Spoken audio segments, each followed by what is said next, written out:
여러분 오늘도 더 행복하시기를 바랍니다. 어제보다 오늘이 더 행복하고 오늘보다 내일이 점점 더 행복하게 되시기를 우리 주님의 이름으로 축원합니다.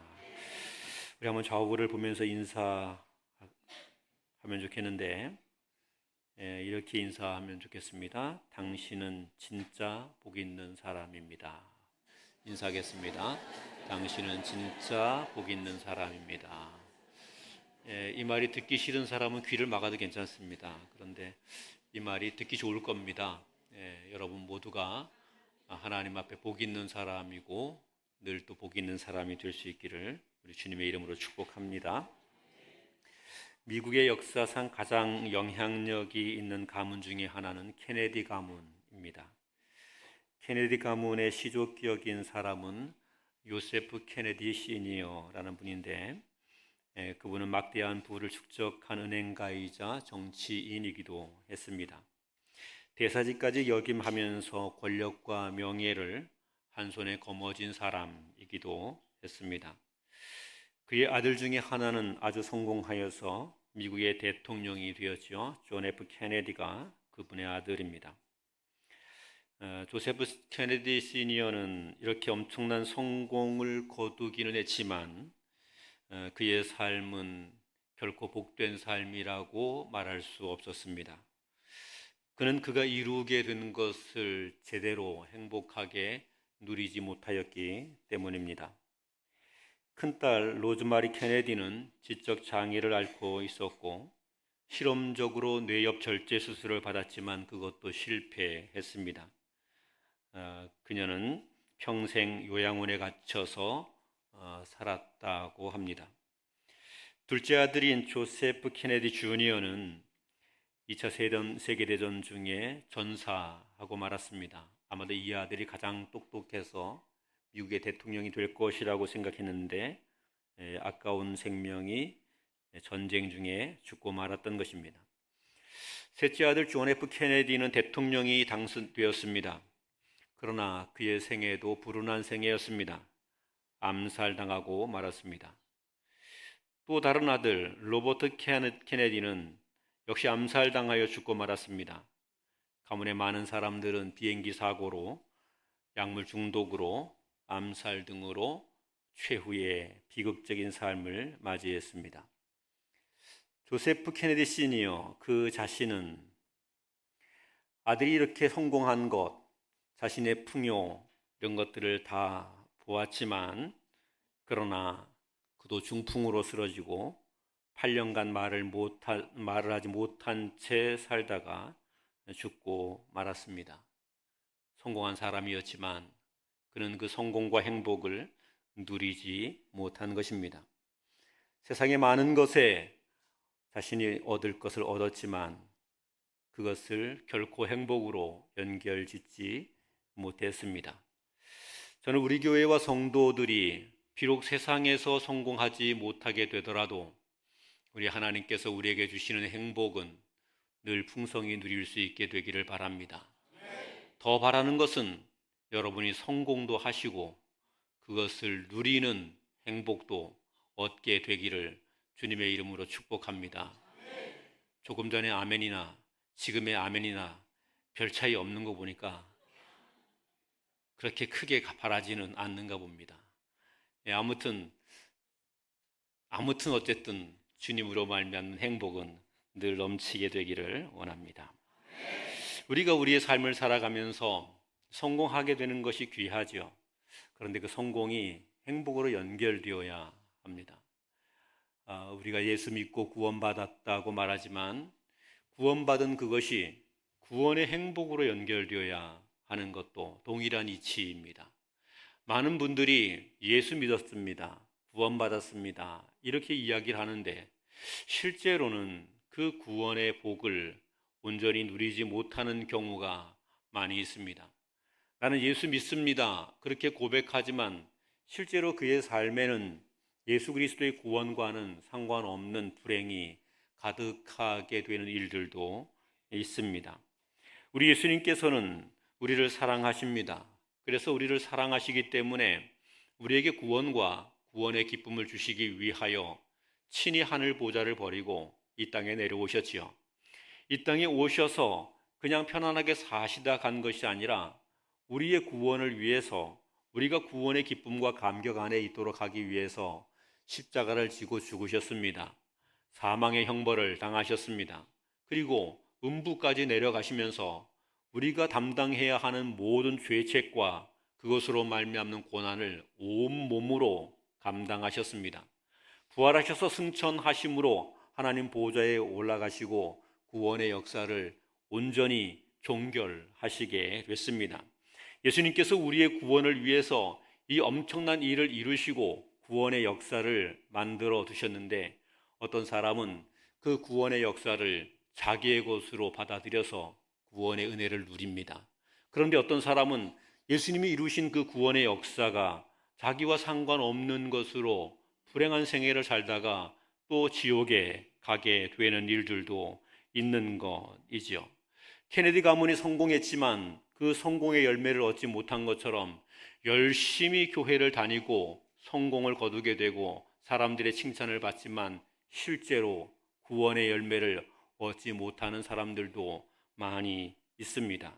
성경은 우리가 구원과 함께 그 구원의 은혜를 누리는 자가 되기를 원하고 계십니다. 예수 그리스도께서 우리를 위해서 구속의 역사를 이루시게 된 것은 우리가 구원의 은혜에 참여하고 그 은혜를 풍성히 누리게 하시기 위함입니다. 그러면 우리는 어떻게 하면 주님께서 이루신 그 구속의 은혜에 참여하여서 그 은혜를 누릴 수 있겠습니까? 우리 웨스트민스터 소유리 문답 제29문답을 같이 보겠습니다. 29문답. 29문답의 문제가 이렇습니다. 우리가 어떻게 그리스도의 값주고 사신 구속함에 참여하게 되는가입니다. 예수 그리스도께서 십자가를 지고 죽으시고 그래서 구원의 역사를 이루셨지요. 이렇게 자신의 핏값을 주고 이루신 그 구원의 역사에 내가 어떻게 참여해서 그 구원이 나의 구원이 되게 하는가 하는 것에 대한 질문입니다. 이 질문에 대한 답을 이렇게 기록했습니다. 같이 한번 읽습니다. 시작. 우리는 그의 성령께서 우리에게 구속을 효력 있게 적용하심으로써 그리스도가 값주고 사신 구속에 참여하게 된다. 여기에 보이는 이렇게 말합니다. 우리가 그리스도의 구속에 참여하게 되는 것이 우리가 갖고 있는 지혜, 우리의 의로움, 우리의 경건함 이런 것에 달려있지 않다. 그렇게 말합니다. 세상의 사람들은 천국 가는 거 어떻게 갑니까? 그렇게 말하면 선하게 착하게 살면 천국 가고 의롭게 살면 천국 간다고 이야기하죠. 그런데 인간이 그 의와 착함으로 천국 갈 만큼의 실력이 안 됩니다. 능력이 안 됩니다. 그렇게 천국 갈 수 있을 것 같으면 그 천국 가는 길이 너무나 쉬운 것이죠. 그런데 인간의 의로움으로 갈 수 없는 것입니다. 도무지 갈 수 없는 거죠. 그래서 예수님께서 천국에 가는 길을 우리를 위해서 열어두신 것이요. 이렇게 열어두셨는데 그 열어두신 길로 나아가는 것조차도 우리는 우리의 힘으로 할 수 없는 겁니다. 죄되고 부패한 본성을 가지고 있는 우리는 주님의 길을 따라서 구원과 천국의 길로 가게 되는 것보다 죄와 사망의 길을 가는 것을 더 좋아하고 여기에 더 훈련이 잘 되어 있습니다. 죄된 쾌락을 더 좋아합니다. 그래서 하나님의 구원의 자리에 주님께서 이루어진 구원에 참여하기가 어려운 겁니다. 아니 불가능한 것입니다. 그래서 하나님께서 그리스도 예수께서 우리에게 보내주신 분이 계십니다. 성령님을 보내주신 거지요. 하나님께서 우리에게 성령을 보내주시는 겁니다. 성령을 보내주시고 성령께서 우리 가운데 오셔서 우리로 하여금 예수 그리스도의 구원에 참여할 수 있도록 우리를 도우시는 겁니다. 그것을 그리스도의 구속에 적용해 주신다. 이렇게 설명하는 겁니다. 성령께서 우리 가운데 오셔서 끊임없이 우리를 도우시는 거죠. 오늘 본문의 말씀 같이 한번 다시 읽겠습니다. 5절부터 7절까지 같이 한번 다시 읽겠습니다. 시작. 우리를 구원하시되 우리가 행한 바 의로운 행위로 말미암지 아니하고 오직 그의 긍휼하심을 따라 중생의 씻음과 성령의 새롭게 하심으로 하셨나니 우리 구주 예수 그리스도로 말미암아 우리에게 그 성령을 풍성히 부어 주사 우리로 그의 은혜를 힘입어 의롭다 하심을 얻어 영생의 소망을 따라 상속자가 되게 하려 하심이라. 아멘. 우리의 구원에 대한 이야기, 우리가 영생의 소망을 따라 상속자가 되는 것, 어떻게 되느냐? 우리의 의로운 행위로 말미암지 않고 그분의 긍휼하심으로 말미암는데 중생의 씻음과 성령의 새롭게 하심으로, 예수 그리스도로 말미암아 우리에게 그 성령을 풍성히 부어 주셔서 성령으로 말미암아 우리가 그 은혜에 참여할 수 있게 되었다. 그렇게 설명하고 있는 거지요.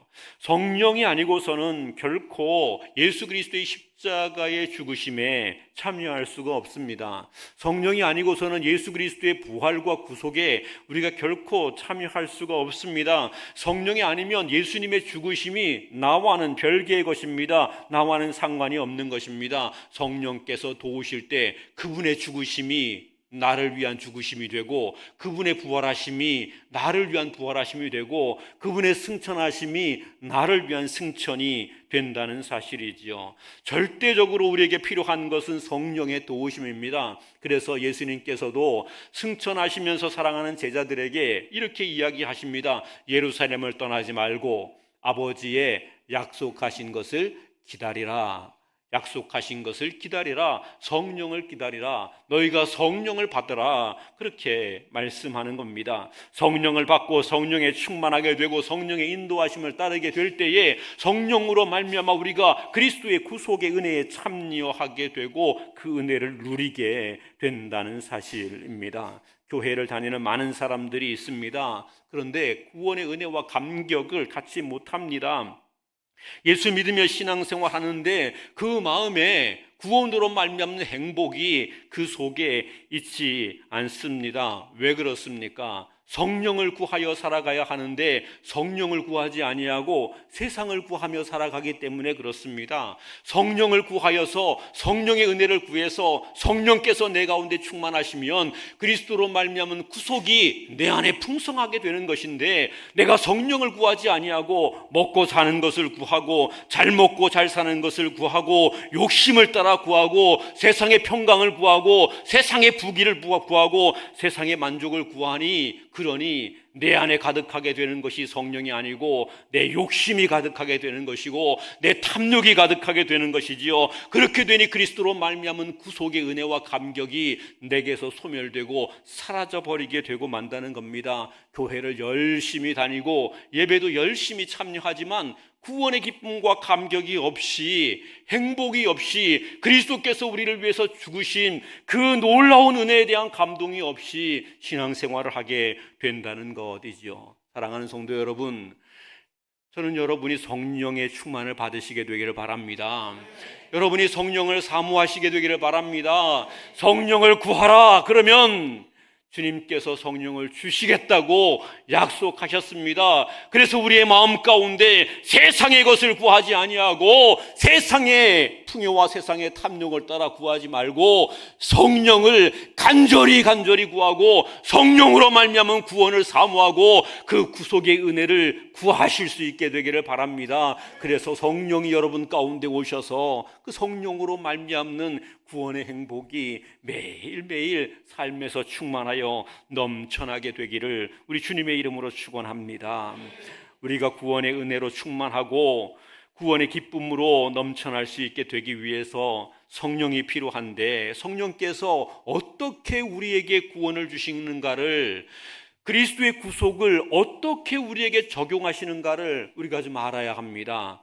그리스도께서, 성령께서 그리스도의 구속을 우리에게 어떻게 적용하시는지 알면 우리가 어떻게 성령을 따라 그리스도를 섬기고 어떻게 성령을 따라 그 구원의 은혜를 풍성히 누릴 수 있게 되는지 발견할 수 있게 되기 때문입니다. 웨스트민스터 소유리 문답 제 30문답을 같이 한번 보겠습니다. 30문답. 여기 문제가 이렇게 되어 있습니다. 성령은 그리스도가 값주고 사신 구속을 어떻게 우리에게 적용하십니까? 성령께서 어떻게 예수 그리스도의 구속을 우리의 것이 되게 만들어 주시느냐, 이 말씀을 하면서 그러면 우리는 어떻게 그 성령을 따라서 우리의 삶을 살아감으로 그 구속의 은혜의 풍성함을 누리느냐 하는 대답을 얻을 수 있게 되는 거죠. 답을 한번 보겠습니다. 답 같이 읽습니다. 시작. 성령은 우리 안에 믿음을 일으키시고 그 믿음으로 효력 있는 부르심 안에서 우리를 그리스도와 연합하게 하심으로써 그리스도의 값주고 사신 구속을 우리에게 적용하십니다. 여기 보면 이렇게 말하는 겁니다. 우리를 효력 있는 부르심으로 부르시는 겁니다. 우리 안에 믿음을 일으켜 주시는 겁니다. 우리를 그리스도와 연합하게 해주시는 겁니다. 그렇게 하면서 그리스도께서 값주고 사신 구속이 우리의 것이 되게 해주신다는 겁니다. 우리가 그 구속의 은혜를 누리며 그 구원의 은혜의 감격을 갖게 해주신다는 거죠. 효력 있는 부르심, 효력 있는 부르심이라는 것은 무엇입니까? 효력 있는 부르심으로 우리가 구원을 누릴 수 있도록 하시는데 그 효력 있는 부르심이 어떤 것입니까? 그리스도께서 우리가 죄와 세상에 빠져 있는 거기에서 구원하시기 위해서 십자가를 지셨지요. 그러면 성령께서는 그 죄와 세상에 빠져 있는 우리에게 오셔서 너 거기 있지 말고 그리스도께로 오라고, 하나님께로 오라고, 구원과 천국의 자리로 오라고 성령께서 불러주신다는 것입니다. 성령께서 불러주신다는 겁니다. 아이들이, 옛날에는 아이들이 길바닥에 많이 놀았는데 요즘은 애들이 길바닥에서 안 놉니다. 그래서 이해가 잘 안 되겠지만 우리 어른들은 이해가 잘 되실 겁니다. 아이들이 길바닥에서 놉니다. 마당에서 구슬치기 하고 딱지치기 하고 그러고 아이들이 놉니다. 아이들이 노는데 이 아이들은 집에 갈 생각을 하지 않습니다. 저도 아이 때 그랬습니다. 집에 갈 생각을 안 하고 놀았습니다. 해가 어둑어둑 져도 노는데 정신이 빠져가지고 집에 갈 생각을 하지 않습니다. 그러면 엄마가 나와서 부릅니다. 야, 현철아, 집에 들어 밥 먹어야지. 그리고 부릅니다. 그러면 이제 구슬치기 하던 거, 딱지치기 하던 거, 애들하고 술래잡기 하고 놀던 거 다 중단하고 그리고 집으로 가게 되죠. 엄마가 부르는데 나 안 가. 그리고 가끔 버틸 때가 있습니다. 나 안 가. 지금 노는 게 너무 재미있어서 나 안 가. 버틸 때가 있습니다. 그러면 누군가가 와서 뒤통수를 시게 때립니다. 이 자식이 여기서 뭐 하느냐고, 빨리 집에 가라고 때립니다. 그러면 이제 징징 짜면서 집에 끌려가는 거죠. 집에 가서 씻고 밥 먹고 그렇게 되는 것이죠. 효력 있는 부르심이란 마치 엄마가 자기 자녀를 집으로 불러들이는 것과 같습니다. 세상에 나가서 지 마음대로 하고 뭐 구슬치기 하고 뭐 딱지치기 하고 술래잡기 하고 멋대로 놀고 있으면서 마음껏 즐기고 살아가는 그 모습 그대로는 결코 하나님 앞에 복된 사람이 될 수 없기 때문에 하나님께서 성령으로 말미암아 찾아오시는 거죠. 성령으로 찾아오셔서 야, 집에 가자. 야, 집에 가자. 하나님께로 가자. 아버지 집으로 가자. 이러면서 말씀하시는 겁니다. 성령께서 다양한 형태로 부르십니다. 때로는 친구를 통해서 부르시고, 때로는 한 장의 전도지를 통해서 부르시고, 때로는 질병 가운데에 하나님의 음성을 듣게 하시기도 하고, 때로는 찬송을 듣는 중에 하나님의 부르심을 받게 되기도 하지요. 성령께서 다양한 형태로 그렇게 부르십니다. 이렇게 부르셔서 하나님의 백성이 되도록 이끌어 오십니다. 말을 안 들으면 설득을 하십니다. 설득해서 말 안 들으면 샤대기를 때려가면서 부르십니다. 이렇게 부르셔서 하나님의 구원의 자리로, 은혜의 자리로 오게 하십니다. 얼마나 감사한 일입니까? 여러분 여기 앉아서 예수 믿고 구원받은 사람으로 예배하지요. 아멘을 안 하면 심각한데, 여러분이 여기에 예수 믿고 구원받은 사람으로 하나님께 예배하죠. 여러분이 그냥 온 것 같아도 성령께서 부르심이 있었습니다. 다양한 형태로 부르셨습니다. 어떤 분들은 정말 시기에 하나님께 두들겨 맞고 부르심 받아 여기에 계신 분도 있습니다. 그런데 우리 왜 배장로님이 웃어?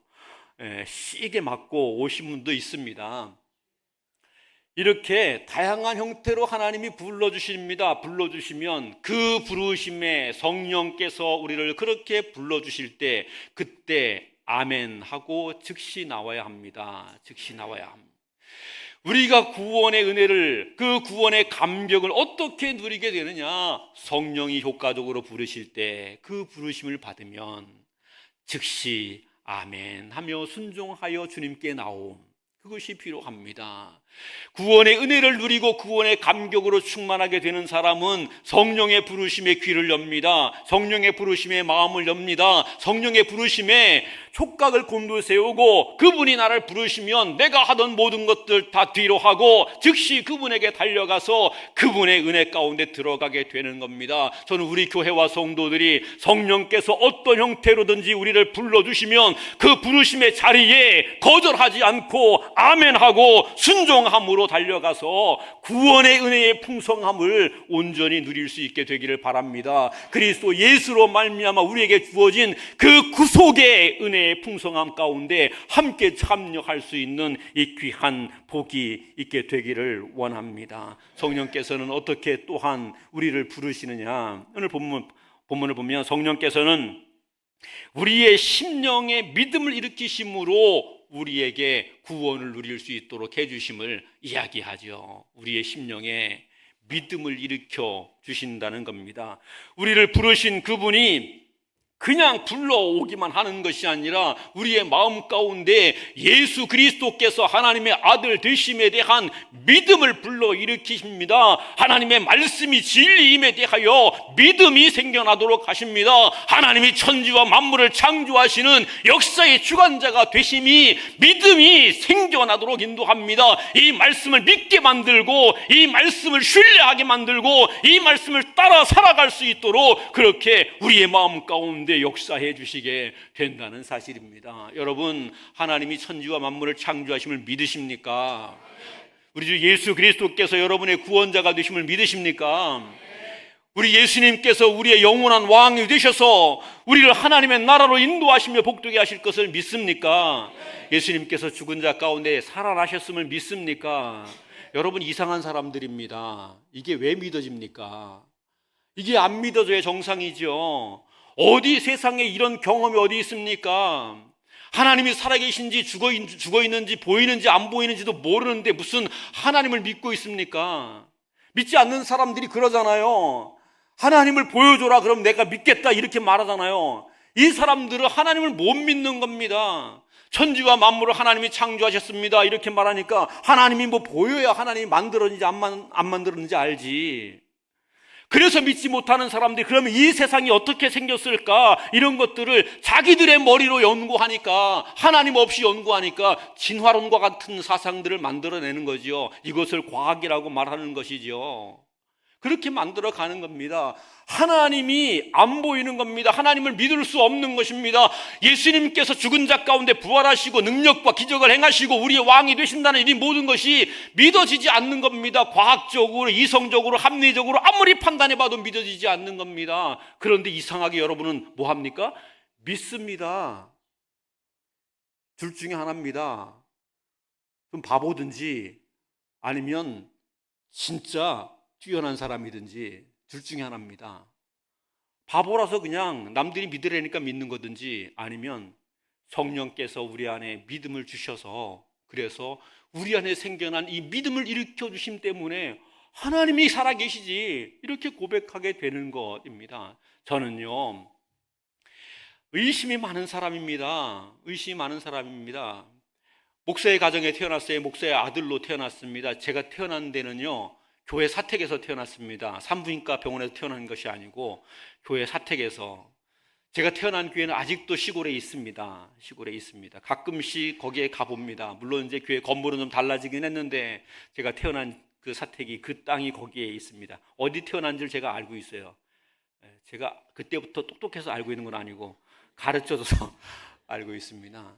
사택에서 태어났어요. 어릴 때부터 예수 믿어야 된다고 끊임없이 교육을 받았습니다. 철저하게 주입식 교육을 받았습니다. 철저하게 이렇게 교육받았어요.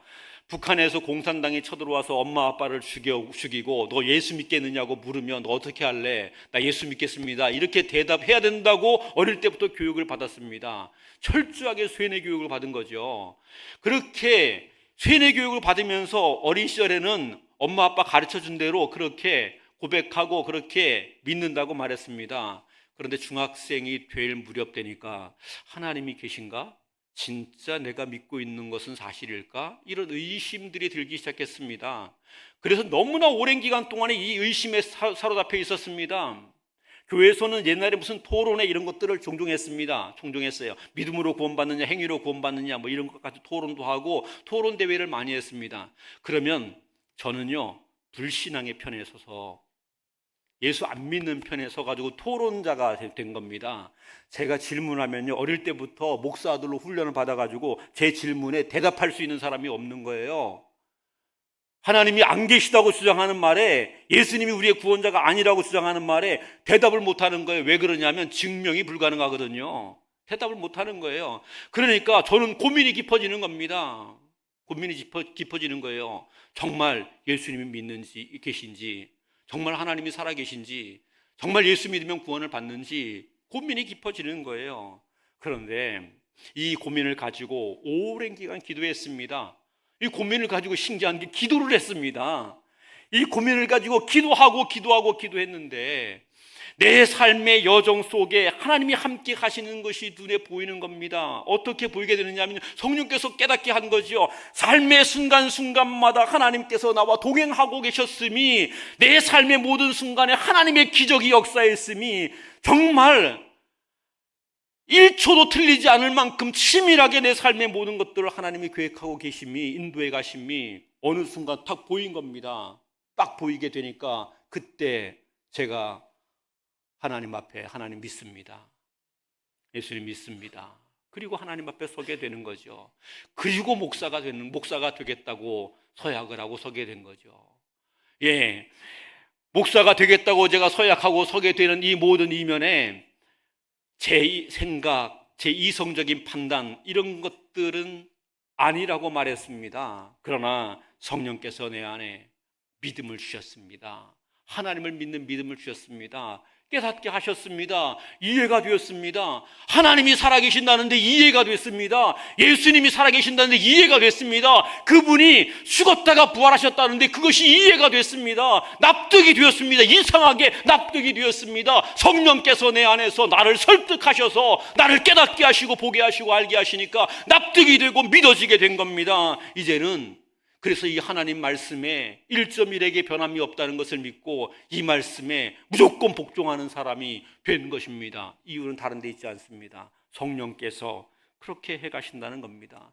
여러분의 마음의 믿음을 일으키시는 분 성령이십니다. 성령께서 우리의 마음의 믿음을 일으켜주시면 우리는 그 믿음의 담대함과 견고함을 가지고 이 믿음으로 세상을 향하여 도전하며 승리할 수 있는 사람이 되는 거지요. 우리가 성령으로 충만하게 되면 우리의 믿음이 강건하게 되고 견고하게 되고, 이 견고한 믿음을 인하여서 하나님께서 원하시는, 기뻐하시는 삶을 살아가는 사람이 되는 겁니다. 하나님께 헌신하는 사람이 되는 겁니다. 이 믿음, 흔들리지 않고 굳건한 믿음이 되는 거지요. 이 굳건한 믿음 위에 그리스도 예수의 구속의 은혜가 충만하여 넘치게 되는 겁니다. 이 구속의 은혜가 있기 때문에 세상에서 어려운 일 당하고 기분 나쁜 일 당하고 자존심 상하는 일이 있어도 그래도 주께서 나를 구속하셨음을 인하여 나는 감사합니다, 나는 행복합니다, 나는 기뻐합니다, 이렇게 고백하는 자가 되는 것입니다. 사랑하는 성도 여러분, 성령께서 여러분의 믿음을 견고케 하십니다.